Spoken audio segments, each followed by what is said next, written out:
Toujours à la une des quotidiens, aujourd'hui, nos confrères de Biras Quotidien se penchent sur le cas à Ziguinchor. 3 morts enregistrés à Ziguinchor. Sidia Diatta tué par balle selon les témoins assimilés à l'hôpital de la paix puis l'hôpital régional fonctionnel. Le jeune Omar Sarr tué atteint par balle à la tête selon les témoins qui l'ont évacué à l'hôpital. Le décompte macabre va se poursuivre avec le jeune Ousmane Badjo, 17 ans, tué par balle et évacué à l'hôpital Sinal où il succombera à ses blessures. Portant le triste bilan à 3 mois cette journée du jeudi à Ziguinchor, certains édifices publics comme la maison de la justice saccagés par les manifestants qui ont également incendié le siège de l'IPRESIS à Santhiaba.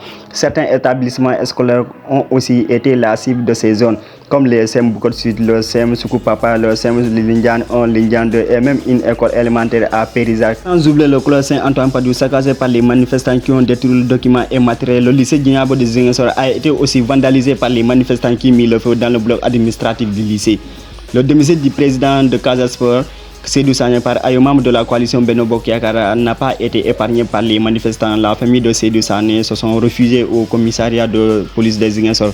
Et le lendemain, vendredi 2 juin 2023, Ziguinchor a enregistré encore 2 morts. Au total, 5 morts enregistrés dans 48 heures à Ziguinchor. Mbaye Sakho, c'est le nom du jeune décédé lors des manifestations à Bargny. Un jeune qui devait avoir entre 15 à 17 ans et qui a atteint la balle. Toujours à Bargny, un autre manifestant est blessé par un véhicule de la police qui tentait de disperser la foule. Bargny, où les locaux de la Sénélec ont été vandalisés. À Rufisque, les zones ont aussi barré toutes les routes et brûlent des pneus à la gare ferroviaire qui va un peu le Niag, Sangalkam, Kermassar, Rond-Point Cyprès. Les zones ont envahi la foule, une véritable intifada. Banlieue de Dakar, Pékin, Hadimba, 21 ans, jeune manifestant a trouvé la mort durant les manifestations à Pékin. D'après nos sources, la victime a reçu balle à Pékin, vit sa blessure par balle. Il succombe à ses blessures. Finalement, le corps est ramené à la morgue Pékin Nienti Bar.